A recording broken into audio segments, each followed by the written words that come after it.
Hey guys, this is Mario from Anime Chat Reviews, and today's review will be on Death March to the Parallel World Rhapsody. I do hope you enjoy it.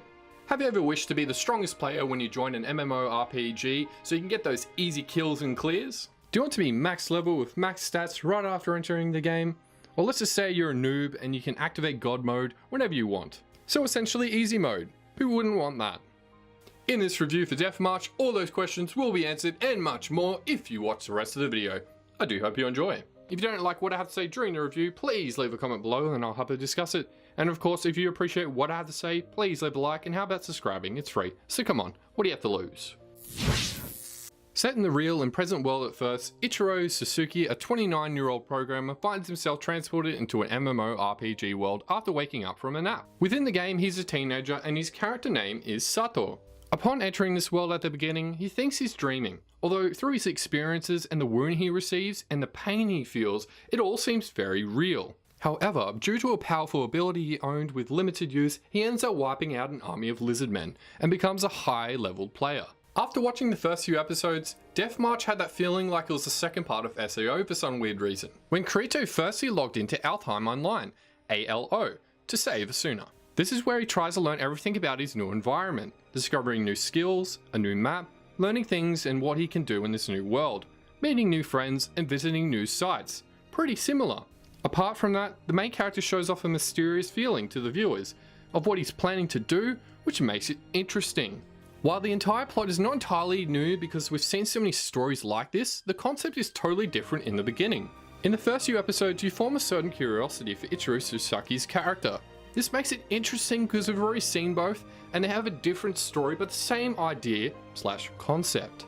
Moreover, this show is a harem and it has fan service in it, so of course it's compelling to me, but if you don't like that sort of stuff, then you're missing another element of that anime. At times, the pace feels like it's passing slowly, which are at times that makes the show kind of boring, but once you get through those romantic moments, fan service and slight action scenes, you'll tend to forget these dull moments. This plot is generic to me. I've already seen a few MMORPGs where the main character transports to another world or is woken up in a different world, but the unique part to this main character is his God mode, after defeating an entire high-level army straight away when he started the game at level 1. After exploring a little and learning his character's true potential, he decides to enter the town and hide his level so he couldn't cause any commotion. He even limits his skills and portrays to be a novice character. So in short, he's trying to be humble in front of everyone and his enemies despite being an overpowered character. In every battle he does not go all out, he tends to solve the situation first together with his companions. In the show there are a lot of main characters, but there is only one male protagonist, Ichirou Suzuki. From the beginning of the anime, Ichiro is the programmer in a gaming company who fixes game bugs. He is a hard-working type of guy with black hair, with edges at the end, and a slender type body. When he's in the game, he looks like everyone's favourite black swordsman from SAO, but luckily not too close. It's just so you can imagine the coat / robe and the hair, it's almost too similar, and the mannerism he uses are the same as well.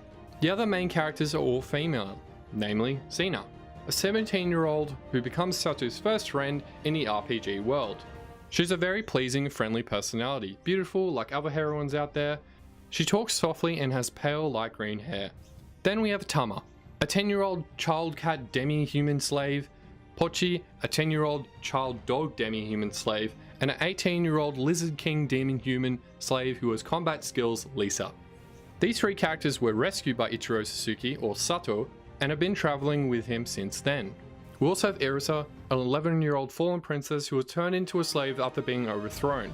She specialises in psychic magic, and then Lulu, a 14-year-old slave whose grandfather was a Japanese person. She is purchased by Sato along with Irisa and joins the party as well. They also acquire certain fighting skills and knowledge along the journey with him. Sato, on the other hand, shows less development on his character side though. The camera angles are all fine, but there are a few short periods where the movements are too slow and it kind of looks a bit disturbing. There are some cases that the view in the first person mode seem like actual games. But there are some parts where the center is making the outside appear slanted, like watching a dash cam. The lighting on the outside is so good, the brightness fits well around the environment, except in the dark places like the labyrinth for example. The transitions and the cutscene from one to another were all right and the timings are on time. The animation on the show is pretty common with mild to medium CG animations. The backgrounds are magnificent, especially the outside part of the place where you see Mother Nature's creation. Beautiful setting. The details on the background, if focused, are superb, but there are certain circumstances where the background is kind of dry, not putting too much color into it. The art is old style, not modern. It's just like the 7 Deadly Sins anime, where there is a town, villages, castles, walls, and their clothes too. On a bad note, the ending is kind of cartoonish, which kind of feels cheap in my opinion. They should have improved and added more facial expressions to that of the main male protagonist, and then also enhanced the design of the other main characters. The color is just not that vibrant and bright enough for them. The ending song together with the animation is quite bad, unfortunately. It's like the music is from an old era where characters happen to drink in a tavern or bar, and you get to hear that a lot in some shows. The opening theme is kind of messed up. There is a fast, slow, and pause phase along the song, which is not pleasing to listen to really. The voices that are being used for the characters are somewhat generic and kind of feel familiar. Also, Sato's voice doesn't fit him on the other hand for the main male protagonist, especially his mannerisms. He's like a secondary character because of his pleasing and caring personality that shows too much, and it gets annoying sometimes. The rest of the music is somewhat decent though, such as the background music, sound effects, and the battle themes. They're all good. They're the perfect timings and are not so distracting. There are also some nice emotional tracks too. The story is certainly generic, and it feels like a carbon copy of SAO and Log Horizon for some weird reason. The meeting of new friends and companions are the same to other stories, where you can see other characters joining the main character for a journey. However, along the episodes, you can learn more about their friendship. The story also depicts how important it is to rely on each other for teamwork and trust.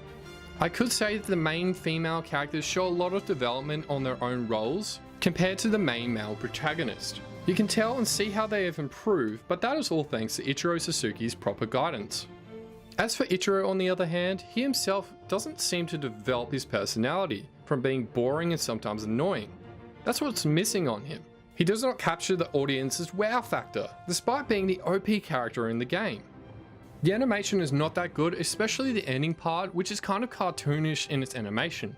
But the good thing is you have a nice background within the series when you're outside, and it is focused where you can see some beautiful scenery like the whole city, outside the walls, the mountains, the sky. But despite all that, the colors are just not that vibrant. The CG animations don't blend so much on the characters in the background like the flying eye and the knights, dragons. It's quite distracting really. And the soundtrack in the opening and ending, as mentioned above, is not that well. The other music and sounds throughout the anime are so good though, and the voice acting has no problem either in some parts. So with that, I'll be giving Death March to the Parallel World Rhapsody a C rating. The animation and soundtrack were unfortunately just not that good, but if you like RPGs or the gaming genre, then you might like this anime. Thanks for watching the video guys, I do hope you enjoyed it, and I'll be honored if you'd like the video and subscribe to our channel, as it really helps us out, and hopefully I'll see you all again in the next video. See ya!